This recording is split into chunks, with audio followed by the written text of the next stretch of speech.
Chers amis, bonjour. Nous nous retrouvons en l'église Saint-Remi pour cette fête d'origine liégeoise, cette fête du Saint-Sacrement, du corps et du sang du Seigneur, qui est connue sous le nom populaire de Fête Dieu. Une fête de la liturgie latine qui est née des controverses théologiques déclenchées par les enseignements d'un théologien du Moyen-Âge, Béranger de Tours, au XIe siècle, et sa doctrine laissait planer des doutes sur la présence réelle du Christ dans l'Eucharistie, d'où l'instauration de cette fête affirmant cette présence du Christ dans le pain et le vin consacrés. La dévotion et la piété populaire furent encouragées. Et c'est dans ce contexte qu'une religieuse du monastère du Mont Cornillon à Liège affirmera avoir été gratifiée de visions entre 1208 et 1210, la mandatant pour que fût instaurée une fête spéciale dédiée à la présence réelle du Christ dans l'Eucharistie. Quelques années plus tard, cette fête fut effectivement célébrée dans le diocèse de Liège. Et très vite, elle le fut en dehors et devint fête pour l'Église universelle en 1264. Aujourd'hui, nous sommes plus sensibles à l'action vivifiante du Christ plutôt qu'aux modalités de sa présence. Nous renouons ainsi avec l'Antiquité chrétienne. Si les pères de l'Église admettent tous fermement le réalisme de la présence eucharistique et la permanence de celle-ci, même en dehors de la célébration liturgique, leur intérêt en effet se concentre sur les fruits de l'Eucharistie. Nous voici, avec eux, invités à vivre eucharistiquement notre vie de fidèles qui font mémoire du don que Jésus a fait de lui-même dans la fraction du pain et la coupe échangée lors du repas qui scelle le sens de sa vie et de sa mort.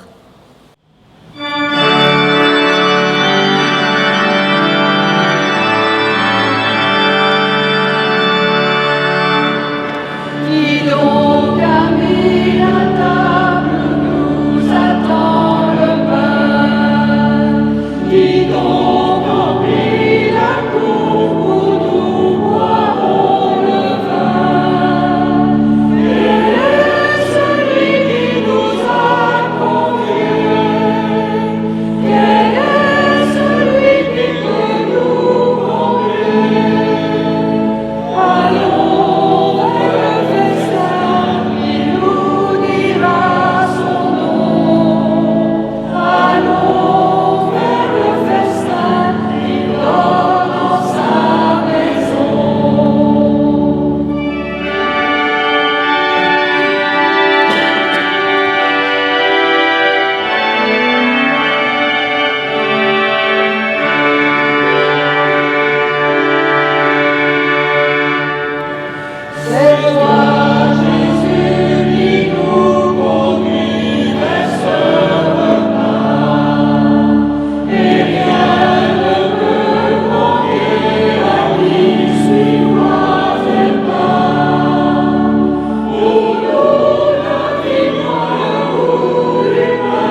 désir, tu veux te donner corps et âme.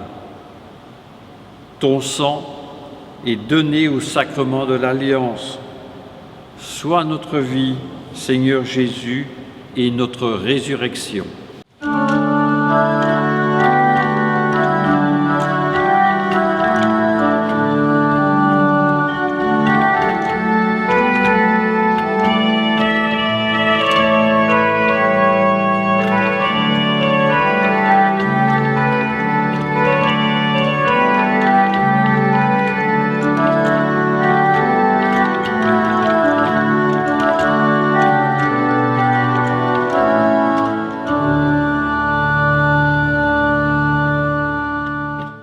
Agneau pascal, tu es immolé pour manifester l'amour du Père.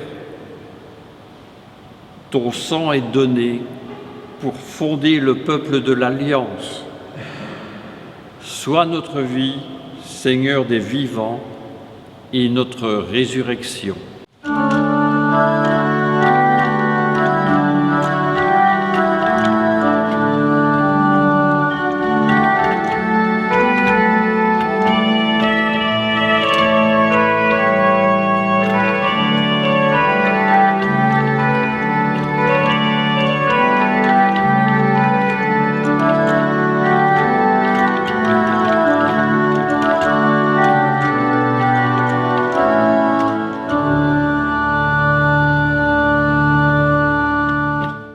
Prêtre de l'Alliance nouvelle, tu t'offres toi-même sur la croix. Ton sang est la source où l'Église prend corps. Sois notre vie, notre Maître et notre résurrection.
Après la sortie d'Égypte, le livre de l'Exode, en sa deuxième moitié, est consacré à l'alliance proposée par Dieu au Sinaï. Le chapitre 24 évoque un rite qui la scelle. Au contraire de nombreux rites des religions antiques, le rite hébreu n'est que le signe d'une réalité plus profonde. Faites sienne la loi proposée par Dieu et s'engager à la mettre en pratique.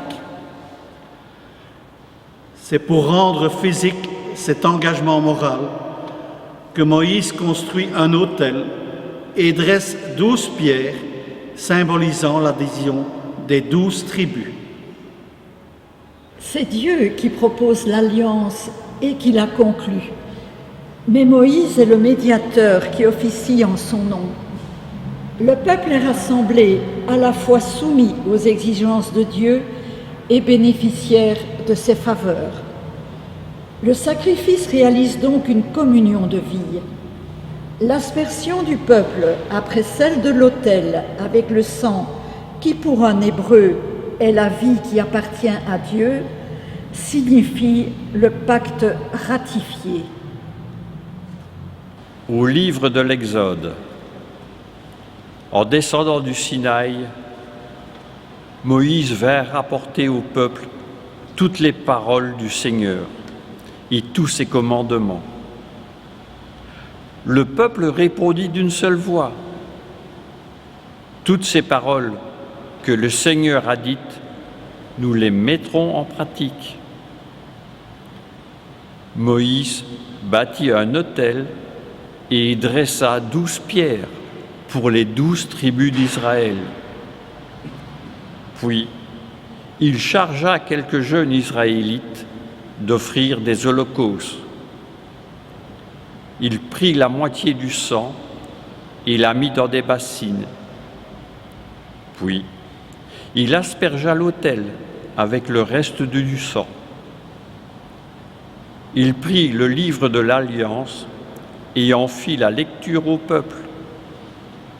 Celui-ci répondit : « Tout ce que le Seigneur a dit, nous le mettrons en pratique. » Moïse prit le sang, en aspergea le peuple et dit : « Voici le sang de l'Alliance, que sur la base de toutes ces paroles, le Seigneur a conclu avec vous. »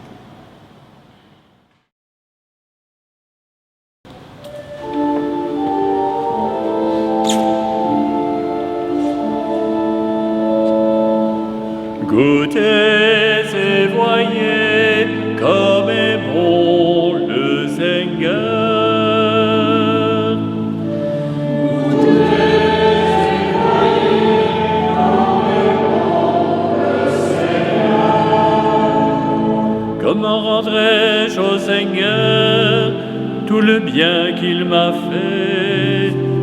J'élèverai la coupe du salut. J'invoquerai le nom du Seigneur.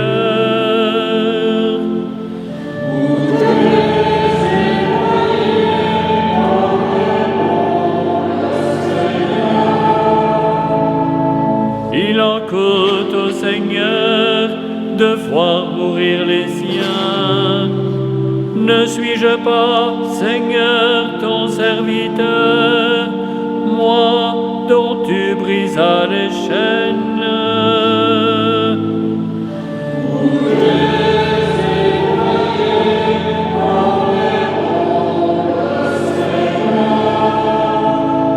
Je t'offrirai le sacrifice d'action de grâce, j'invoquerai le nom du Seigneur.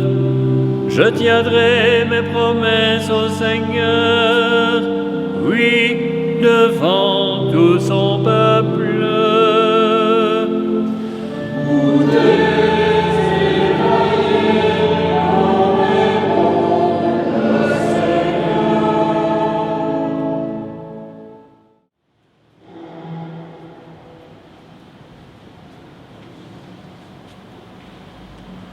Le Seigneur soit avec vous. Évangile de Jésus-Christ selon saint Marc. Le premier jour de la fête des pains sans levain, où l'on immolait l'agneau pascal, les disciples de Jésus lui disent : « Où veux-tu que nous allions faire les préparatifs pour que tu manges la Pâque ?» Il envoie donc 2 de ses disciples en leur disant : « Allez à la ville. Un homme portant une cruche d'eau viendra à votre rencontre. Suivez-le. Et là où il entrera, dites au propriétaire : le maître te fait dire : où est la salle où je pourrai manger la Pâque avec mes disciples ? Il vous indiquera à l'étage une grande pièce aménagée et prête pour un repas. Faites-y pour nous les préparatifs. Les disciples partirent, allèrent à la ville, et ils trouvèrent tout comme Jésus leur avait dit, et ils préparèrent la Pâque. Pendant le repas, Jésus, ayant pris du pain et prononcé la bénédiction, le rompit et le leur donna et dit : « Prenez, ceci est mon corps. » Puis, ayant pris une coupe et ayant rendu grâce, il la leur donna, et ils en burent tous. Et il leur dit : « Ceci est mon sang, le sang de l'alliance versé pour la multitude. Amen, je vous le dis, je ne boirai plus du fruit de la vigne jusqu'au jour où je le boirai nouveau dans le royaume de Dieu. » Après avoir chanté les psaumes, ils partirent pour le mont des Oliviers. Acclamons la parole de Dieu. Lors de son dernier repas, Jésus pose un geste prophétique. Son corps, dans quelques heures, sera rompu comme à présent le pain en ses mains. La concision des paroles de Jésus ne devrait pas en faire des formules de consécration.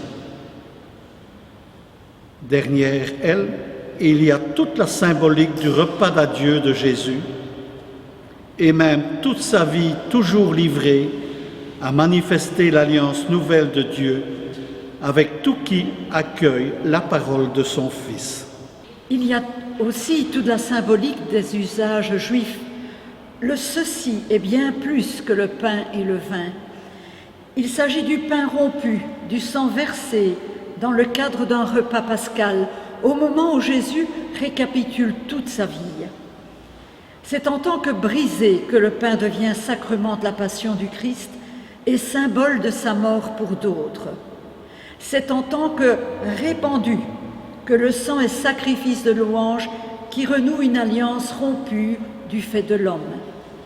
Il n'y a pas de chosisme eucharistique. Dieu de toute bonté, tu donnes à ton Église de faire mémoire de la scène du Seigneur. Que le sacrement de ton amour toujours offert soutienne notre engagement à suivre Jésus sur les chemins de sa passion pour nous et pour tous les hommes.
portée théologique du sacrifice du Christ est on ne peut plus explicitement et succinctement exposée dans l'extrait de la lettre aux Hébreux.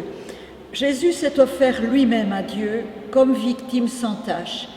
Il est mort pour nous.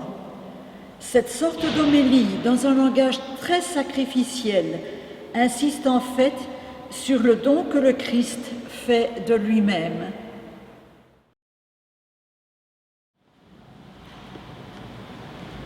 De la lettre aux Hébreux. Le sacrement est le grand prêtre du bonheur qui vient. Le temple de son corps est plus grand et plus parfait que celui de l'ancienne alliance. C'est par ce temple qu'il est entré une fois pour toutes dans le sanctuaire du ciel en regardant non pas le sang des animaux, mais son propre sang. Il a obtenu ainsi une libération définitive. S'il est vrai qu'une simple aspersion avec du sang d'animal rendait à ceux qui s'étaient souillés une pureté extérieure pour qu'ils puissent célébrer le culte, le sang du Christ, lui, fait davantage. Car le Christ est le modérateur de l'alliance nouvelle, puisqu'il est mort pour le rachat des fautes. Ceux qui sont appelés peuvent recevoir l'héritage promis.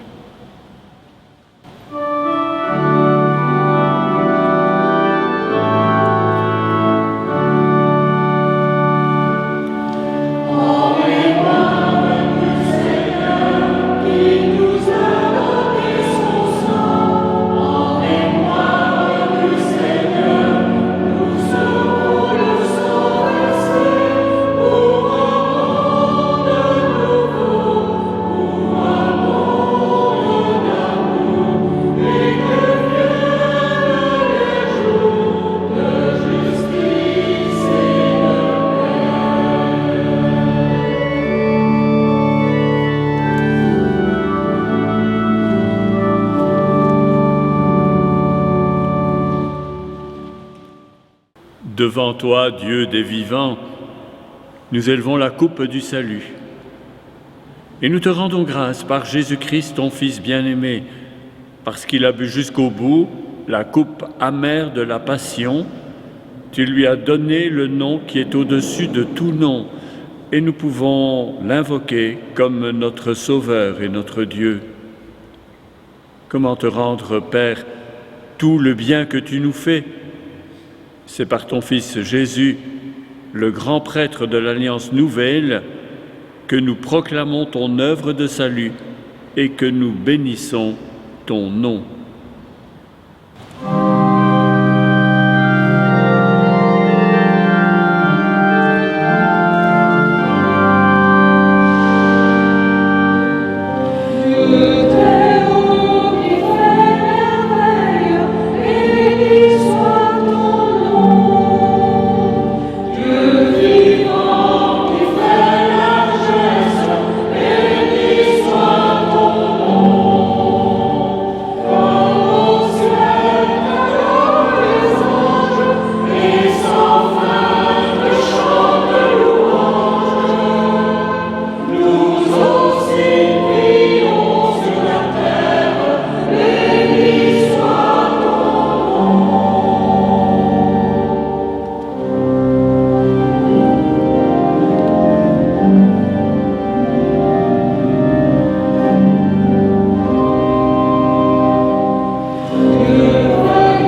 tous les hommes qui donnent leur vie au service des autres, à l'image de ton corps livré, nous te prions, Seigneur.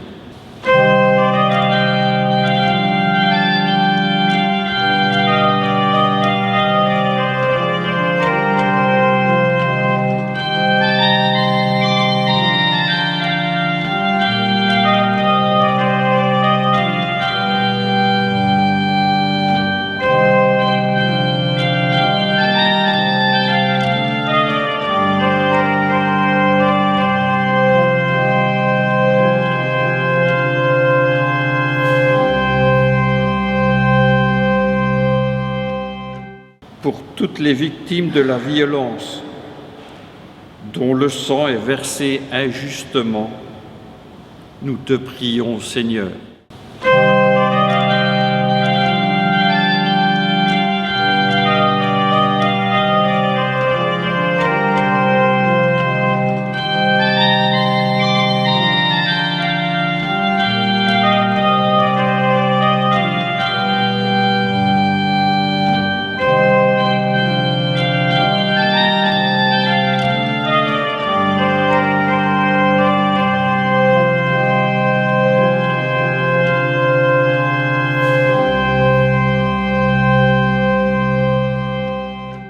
Pour tous les hommes à qui manque le pain, nous te prions, Seigneur.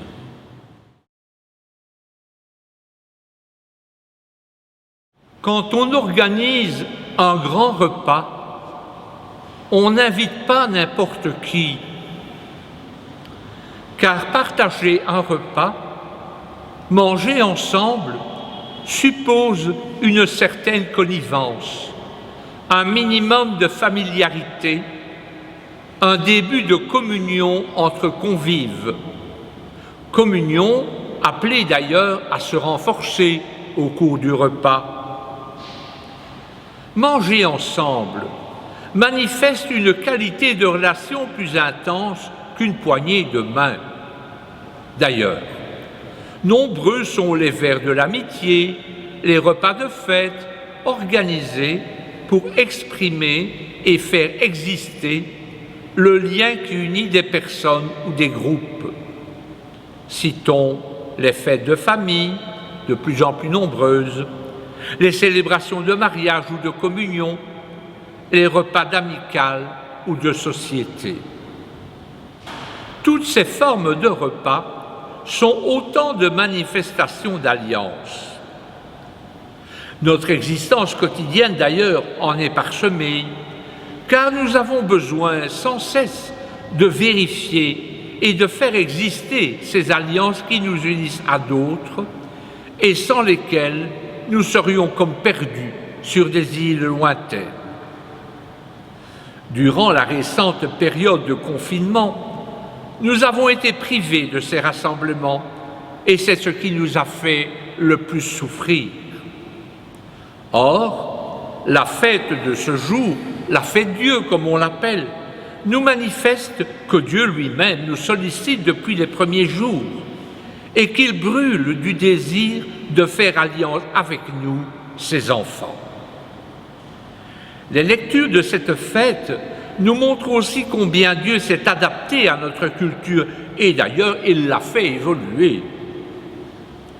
Jadis, dans les peuplades sémitiques qui égorgeaient sans état d'âme particulier quantité de béliers, d'agneaux, de taureaux et les sacrifiaient en s'aspergeant de sang, Dieu acceptait ces demi-portions d'animaux dont le partage signifiait l'alliance et la communion, comme le dit la première lecture. Le sang, comme un unique et commun principe vital, exprimait la force du lien unissant les deux contractants. Dans notre culture, le sang versé évoque l'accident et l'intervention chirurgicale. Nous sommes plus que méfiants devant le mélange des sangs en raison de nos habitudes d'hygiène et de notre connaissance des groupes sanguins. Tout cela nous rend allergiques à ces antiques rites de sang si fréquents pour exprimer l'ancienne alliance. Mais voilà, Dieu lui-même a tourné la page et à présent, pour manifester son alliance, il nous offre un repas. N'empêche qu'il a fallu le sang de Jésus, de Dieu fait homme, pour en arriver là. L'alliance nouvelle a été scellée par le sang du Christ qui nous a purifiés des actes qui mènent à la mort, comme le dit la deuxième lecture. Par le sang versé, dans la mort violente qui lui a été infligée, Jésus a mis fin au rite sanglant et il a établi un lien définitif entre Dieu et son peuple. La fête de ce jour nous révèle que le pain et le vin de l'Eucharistie sont le signe que Dieu fait alliance avec nous son peuple, avec nous son Église. Cependant, il nous faut préciser, si nous voulons faire alliance avec Dieu, il ne suffit pas de manger régulièrement le pain consacré. Il faut encore faire la volonté de Dieu. Il faut s'engager. Souvenons-nous, le soir du jeudi saint, avant de donner le pain et le vin, Jésus avait d'abord lavé les pieds de ses disciples, montrant par là qu'il ne voulait plus de maîtres et d'esclaves, mais des frères qui s'aiment et qui se rendent service par amour. Souvenons-nous, la fête Dieu n'a pas toujours existé. Elle a commencé dans notre diocèse à l'initiative de deux religieuses, Julienne de Cornillon et Ève de Saint-Martin. Alors ces deux femmes n'ont pas seulement passé beaucoup de temps en adoration devant le Saint-Sacrement, elles étaient aussi des femmes engagées. Eh oui, elles soignaient les lépreux. Et oui, il y en avait des lépreux à l'époque dans le quartier d'Amercœur à Liège. Les plus anciens d'entre nous ont connu les processions. Julienne et Ève insistaient pour qu'on sorte le Saint-Sacrement du tabernacle, où il était d'ailleurs relégué bien loin au fond du cœur, et qu'on le porte dans les rues des villes et des villages, là où des hommes vivent et travaillent. Oui, Dieu est présent au cœur de nos assemblées, mais surtout lorsque nous faisons sa volonté dans nos vies de tous les jours, lorsque chacun trouve sa place, à commencer par ceux que le monde met de côté.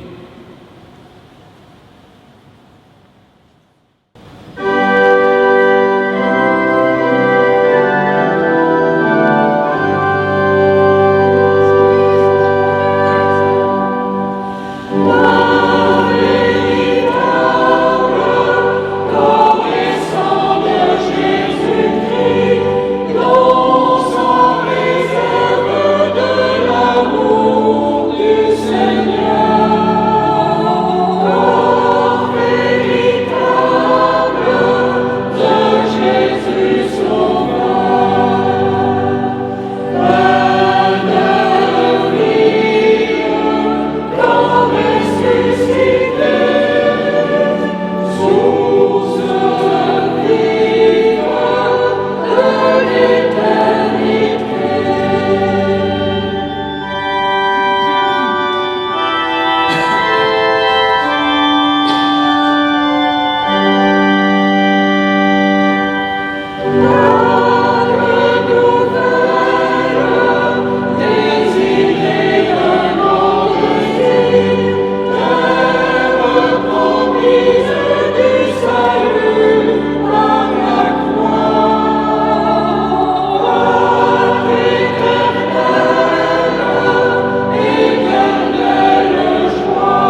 En communiant au corps et au sang du Christ offert, tu nous as affermis en ton alliance, Père très bon.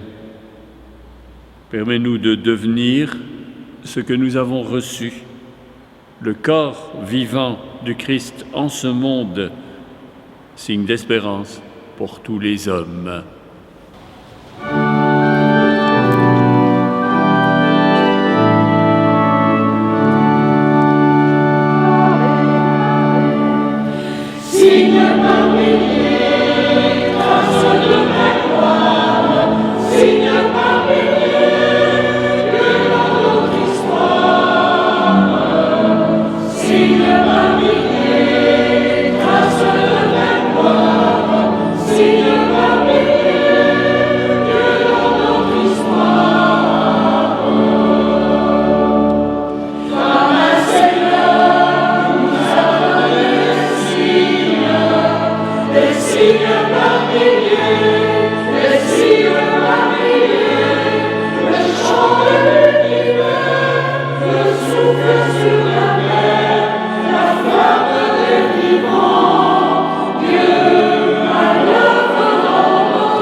Chers amis, nous avons été particulièrement heureux de célébrer avec vous cette fête d'origine liégeoise, fête importante pour notre foi de chrétiens latins.